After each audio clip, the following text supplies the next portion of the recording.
The date is November 26, 1994. The cavernous, hallowed halls of Madison Square Garden, a venue soaked in the history of professional wrestling, are buzzing with a contained, nervous energy. Just 3 days prior, at the Survivor Series pay-per-view, Bob Backlund had stunned the world by defeating Bret Hart to capture the Federation Championship. Now, a giant, towering 6'10" behemoth stands opposite the champion. This man, known as Diesel, had been the chief enforcer and shadow of the Electric Shawn Michaels. The match itself is less a contest and more a calculated clinical execution. It takes mere seconds for Diesel to hoist the bewildered, aging champion high into the air and slam him down with a devastating, earth-shaking jackknife powerbomb.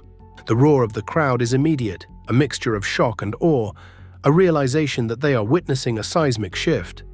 The referee's hand slaps the mat 3 times, and in that instant, a new giant stands atop the mountain. Kevin Nash, the man behind the Diesel persona, had reached the pinnacle of his profession. Vince McMahon, the visionary, the gambler, and the desperate emperor of the World Wrestling Federation, watches with a profound sense of conviction. After the steroid scandal, after the financial contraction of the Hulk Hogan era, after the well-intentioned but financially anemic period led by the smaller technical artistry of Bret Hart, the Federation needed a new face. They needed size, presence, a colossal figure who could command attention and draw the casual viewer back into the fold. Diesel, a handsome, muscular giant with a captivating swagger, seemed to possess the perfect blueprint for a new era. The victory over Backlund was meant to be the birth of a dominant, era-defining reign, a force that would lead the Federation out of the creative and financial doldrums of the mid-1990s. Yet history, that cruel and objective chronicler, would not grant Vince McMahon his wish.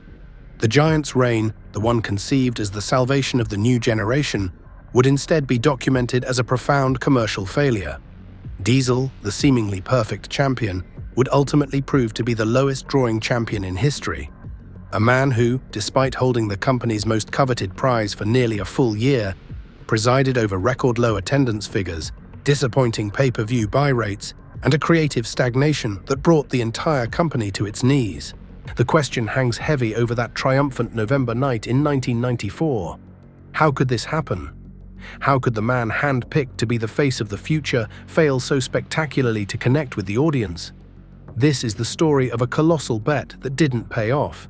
An experiment that ended not with a bang, but with the quiet, disappointing thud of sparsely filled arenas. To understand the failure of the reign, one must first look at the immense gamble that preceded it. Vince McMahon's reasoning for crowning Diesel champion was simple: size sells. After the massive success of Hogan, Vince firmly believed that the audience was simply not buying the smaller, more realistic wrestlers as the main financial draw. Diesel, with his imposing stature and a certain cool, detached charisma, was seen as a guaranteed return to a proven formula. He had the look of a champion that McMahon instinctively craved. However, the audience was already leaning in a different direction. They were tiring of the cartoonish, one-dimensional musclemen. This internal conflict between what the promoter wanted and what the audience desired would become the thematic core of the reign's struggles. Diesel's journey to the top was rapid, indicating the company's unwavering faith. He arrived in the Federation in mid-1993, quickly repackaged as Diesel, the silent, imposing bodyguard for Shawn Michaels. His role as the enforcer was perfect. It allowed him to establish his intimidating presence without requiring him to shoulder the burden of heavy microphone work or complex character arcs. Diesel soon captured the Intercontinental Championship in April of 1994, and then added the Tag Team Championship alongside Michaels 4 months later. He had incredible momentum as a heel, a character who was perfectly positioned to menace the babyfaces. But Vince McMahon saw a hero, his next Hogan. The reign began with the shock victory over Backlund, designed to establish Diesel as the new dominant power. Immediately, the creative gears shifted with a noticeable jarring grind. The cool, silent, dangerous heel was now to be transformed into a family-friendly babyface champion. This was the first, and perhaps most critical, creative miscalculation. The initial appeal of Diesel the Enforcer was his aura of menace and his association with the rebellious Michaels. Vince attempted to sanitize the character, pushing a narrative of a noble hero. The visual disconnect was unmistakable. Fans were being told that the man who had effortlessly destroyed beloved figures was now their smiling, handshaking hero. The initial fan reaction quickly settled into deep indifference. The audiences didn't dislike Diesel, they simply failed to connect with the character they were being presented. He was too bland, too safe, and too obviously manufactured as a Hogan replacement, a trope the fans had tired of. The attempts to force him into the mold of a traditional, honorable champion stripped away the very elements, the cool heel mystique, that had made him interesting in the first place.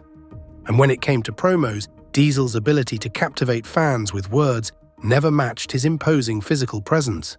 The subsequent months would reveal the profound depth of the connection problem. Professional wrestling is show business, and the ultimate arbiter of success is the box office. By this metric, the Diesel experiment was catastrophic. Attendance for house shows, the financial backbone of the business, plummeted to record lows. The sight of half-empty arenas became a depressing commonality. Where a champion like Hogan or even Bret Hart could reliably sell tickets, Diesel simply could not. The local promotions, the gate receipts, the lifeblood of the touring company were drying up. The pay-per-view business fared little better. WrestleMania 11, which included the championship match between Diesel and the then-heel Shawn Michaels, with the celebrity inclusion of football player Lawrence Taylor, notoriously underperformed. The show lacked the compelling storyline or star power necessary to truly move the needle. The fact that the most memorable aspect of the show was the celebrity involvement, rather than the champion's title defense, spoke volumes about the lack of fan investment in Diesel's title run. Merchandise sales, a key indicator of a champion's connection with the younger audience, were also weak. His shirts and action figures failed to move at the volume of his predecessors. When all these metrics, including attendance, pay-per-view buys, and merchandise are combined, the conclusion is inescapable. Diesel's nearly year-long reign was the commercial rock bottom, cementing his place as the lowest-drawing Federation champion in history. This leads us to the critical question: why did the fans reject him? The primary issue was a fundamental character disconnect. The audience of the mid-90s was growing more sophisticated. They appreciated depth, grit, and shades of grey. Diesel felt like a relic of a bygone, cartoonish era. He was dull, his promos were uninspired, and his babyface character lacked the emotional urgency or complexity that fans could truly invest in. His continued association with Shawn Michaels often left him playing second fiddle to Michaels' superior charisma. Placed beside the champions who came before him, Diesel's shortcomings became glaring. Hulk Hogan was a cultural phenomenon. Bret Hart was a master craftsman whose skill and resilience resonated deeply. Diesel, while physically impressive, often suffered from a slower, less engaging in-ring style than either man, and his monotonous character offered no compelling substitute for technical excellence. The timing was also disastrous. The new generation era was Vince McMahon's response to the steroid scandal, but this period, characterized by colorful, often goofy gimmicks, struggled to resonate with an increasingly skeptical and mature audience. Diesel's reign became emblematic of the era's weakness, a symbol of the company's inability to create a contemporary, captivating main event star who could compete with the burgeoning edginess and reality-based storylines that were starting to emerge in competitor promotions. Fans saw him as the embodiment of everything that was safe and unexciting about the current product. The financial strain caused by the poor drawing power of the champion meant that the company was in peril. The Federation was dependent on live gate revenue, and the consistent drop in attendance put the company under severe financial duress. Simultaneously, the rival World Championship Wrestling, under the aggressive leadership of Eric Bischoff, was gaining serious momentum. They were signing high-profile, established stars, and crucially, offering a product that was often edgier and more grounded than the Federation's colorful fare. The creative stagnation under Diesel's championship reign only highlighted how vulnerable the Federation was, a wounded giant ripe for the taking. Insider accounts from the period paint a picture of backstage frustration and a growing sense of helplessness. The wrestlers knew the numbers were down. They could see the empty seats.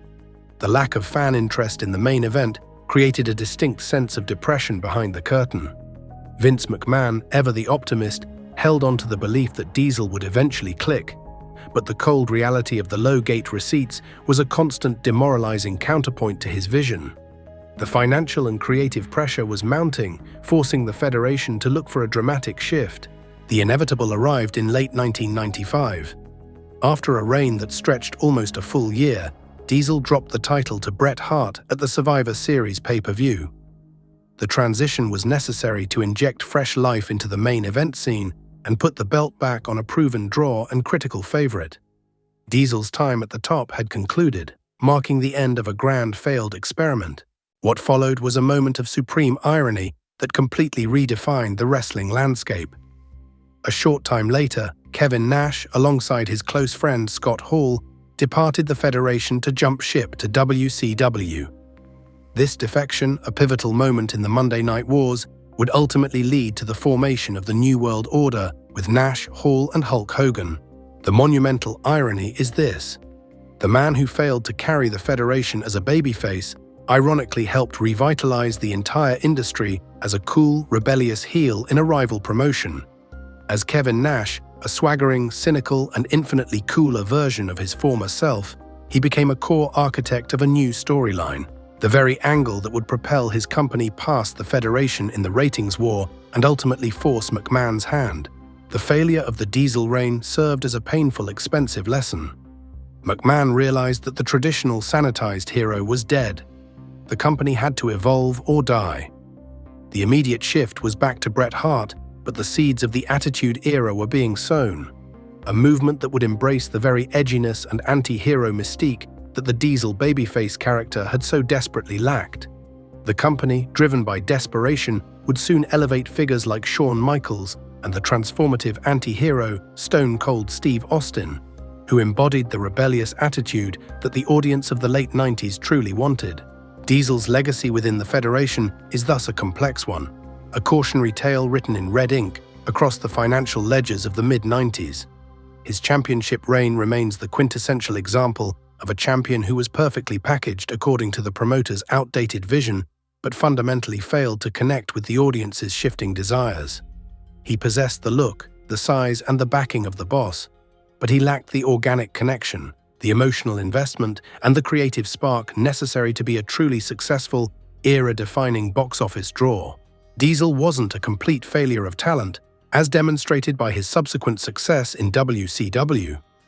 His biggest failure was one of timing and creative misdirection, a reminder that even a literal giant, hand-picked and perfectly positioned, can't carry a company whose fundamental creative product the fans are not ready or simply refuse to follow.